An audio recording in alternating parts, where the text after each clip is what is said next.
Argentinian town Sorradino will invest in crypto mining to fight inflation and upgrade infrastructure. So about 6,000 people live in this town. They want to mine crypto, and they say that they're going to sell that crypto immediately to avoid price volatility. Now, the mayor reportedly doesn't see any risk in crypto mining if it can be sold immediately, and the money is going to be used to upgrade their railroad infrastructure. So for me, I think this story just shows the desperate state in Argentina right now. But Will, I'm going to pass it to you. This is a mining story. You are our mining expert. What is your hot take? Okay, well, let's back up for a second. I think that it is important to talk about the effects of inflation in different countries. Obviously, yesterday we had that 8.5% number come out in the United States, but it's much higher in different countries, especially countries like Argentina, which have a history of defaulting on their debts and then also inflating their currency away. They've moved past their currency like twice now in the last 30 years or so, where they've had to like reset it and work with the IMF to rebuild their currency. And small towns like this are the ones that are hit the most. Industrialization has moved away from the area. These small towns don't have a lot of jobs, and there's not much to do. So on that side story, it's important to note that crypto is making inroads into these communities, and that mining can play a part in bringing jobs back to those areas. That's something that's happening a lot in the Midwest, the United States, in the Rust Belt. A lot of mining is moving to those areas. West Texas is another great example of that. For this story, though, this doesn't lead to much right now. So they have 6 GPUs, and they're going to buy 1 ASIC later, which, like, looking at the math, they're making about like $50 to $100 a day, maybe. And that's not even like counting electrical costs. So there's not like a lot of meat to this story is like my biggest concern with it. And they're definitely not going to be able to pay for a railroad with that meager amount of money that they're trying to build with it.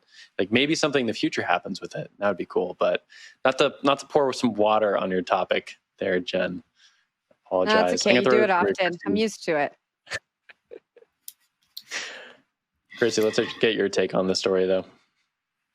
I'm just wondering if even the ROI on the equipment is going to pan out if they're looking at buying ASICs down the road. I mean, buying a miner, if they're looking at a Bitcoin miner, it's going to be a while before they even make that investment back. Never mind use the profits to build a railroad. So, I mean, I think, though, that if you're also looking at the price in US dollars and where that can take them, $300 US, $50 a day or whatever US is actually a lot, I think, down there. So in Argentina, so maybe the dollar will stretch a little farther, but I kind of second your skepticism. And at the same time, I think, as Jen says, it points to desperation. Where else are they going to get the money at this point? And how else are they going to get it? And, why not maybe get a few people running some play to earn centers and they can make more money that way too, and just throw everything at it. This may just be one piece of the pie for them in terms of raising funds in unconventional ways. So more power to them. Zach, did you have anything to add? I just want to say that Jen was really burying the lead that it's 6,000 robotic ants who live in this Argentinian city. I think if we looked at that image of who was pictured there, that to me, that's the headline. Robotic ants are living in this community and they're mining stuff. Mm-hmm. So just think about that for next time. All right, Jen. But anyway, I saw your hand up, so I'm going to let you have actual smart comments.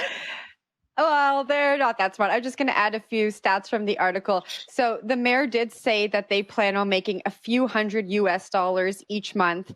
And I guess that points to how much money they are currently generating for their rail. It sounds like they're in a really desperate situation. If we look at inflation in Argentina, it's at 52.5%. And to try and address that, the government has agreed on an economic plan as part of a $45 billion deal with the IMF that is supposed to target inflation. And so I just hope that in towns like this who are in desperate need, that they do adopt some crypto solutions, and maybe they can start to not depend on on the IMF and their governments when they have so systemically failed them. And so I don't know. I hope that some good comes from this.